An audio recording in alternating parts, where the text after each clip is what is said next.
Today, we're diving into the amazing story of a city you might not know, but trust me, its buildings tell this incredible tale of fire, industry, and total reinvention. We're heading to the Finnish city of Lahti to figure out how its architecture literally shaped its soul.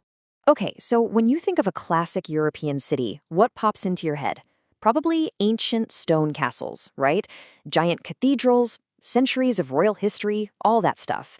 Well, Lahti is not that. At all. This slide just lays it out perfectly. Instead of old and ornate, Lahti is young and modern. Its story isn't written in grand castles, but in simple brick factories and a really deep connection to nature. So that begs the question, right? If you take away all those usual architectural things we expect from Europe, what's left? What kind of story can you possibly tell with practical factories and modern apartment buildings? Turns out, it's a pretty dramatic one. To really get Lottie, we have to rewind the clock, back to a time before it was even a city. Its origins are super humble, rooted in the massive forests and lakes of Finland. It's a story of survival, a totally devastating fire, and a radical new start. Just picture this, a quiet little village, not a bustling city. The buildings were purely practical, made from the one thing they had tons of, wood. These weren't grand statements, they were basically tools for survival. Thick walls to keep the heat in, steep roofs to slide all that heavy snow off. Life was run by the seasons and the land. But that quiet wood-based life, it was about to get turned completely upside down. A single event came along and just rewrote the destiny of this village. And it wasn't a war or some royal king's decision. It was the railway, a line of steel that would connect Lahti to the world and, well, spark a full-on urban explosion. Just look at this timeline. It shows you how fast and kind of chaotic Lahti's birth really was. For most of the 1800s, it's just this sleepy little village. Then, boom, 1869, the railway arrives and everything just hits fast forward. Industry starts popping up, but just as it's getting going, a massive fire in 1877 just wipes the whole wooden town off the map. Incredibly, only 1 year later, it's officially founded, literally rising from its own ashes. So, the first key material in Lahti's architectural DNA is wood. It's the material of its origins, it's traditional, it's connected to those Finnish forests, and it's beautifully practical. But as that great fire proved, it was also incredibly vulnerable. And that vulnerability would force this brand new city to think totally differently.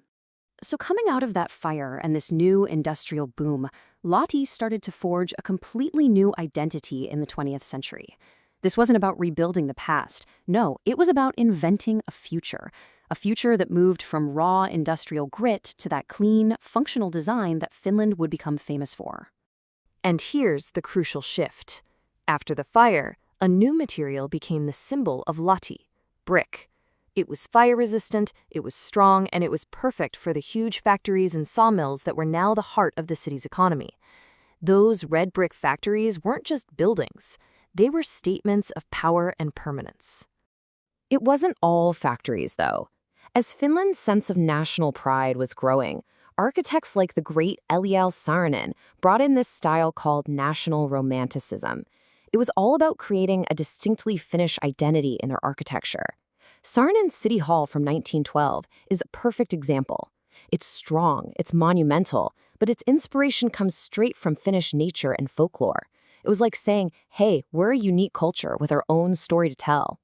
This whole search for a Finnish identity soon evolved into a style that would really define the nation: functionalism. The idea is simple but kind of revolutionary. A building shouldn't be covered in useless decorations. Its beauty should come from how well it does its job. This was all part of a bigger European movement, especially after the World Wars, that was focused on efficiency and building a better, more practical world. And that philosophy led directly to our third key material, concrete. After World War II, Lahti needed to build housing, and they needed to do it fast. Concrete was the answer. Now, these post-war apartment blocks might look a little plain to us today, but you gotta remember, at the time, they were like a miracle of modern living, providing safe, warm, and efficient homes for thousands of families. All of this really ties into the same principles that made Lahti famous for its furniture design: simplicity, functionality, a love for natural materials, and a deep respect for light, which is super important during those long, dark Finnish winters. These ideas weren't just for chairs, they were for the whole city. Okay, so let's bring the story up to the modern day, because Lahti didn't just stop there. In the last few decades, it's gone through another radical transformation, kinda returning to its natural roots to become a leader in sustainability.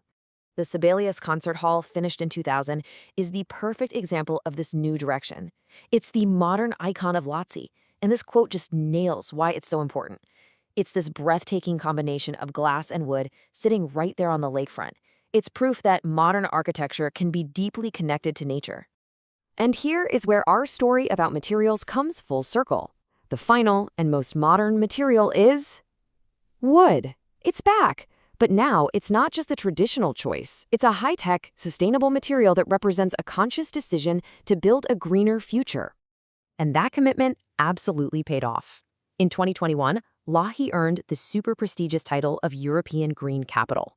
This isn't just some trophy. It's major recognition that the city's entire philosophy, from how it gets its energy to how it builds its buildings, had successfully shifted towards sustainability. So how did they do it? Well, this slide breaks down their three-part playbook. 1. A renewed focus on renewable materials like wood.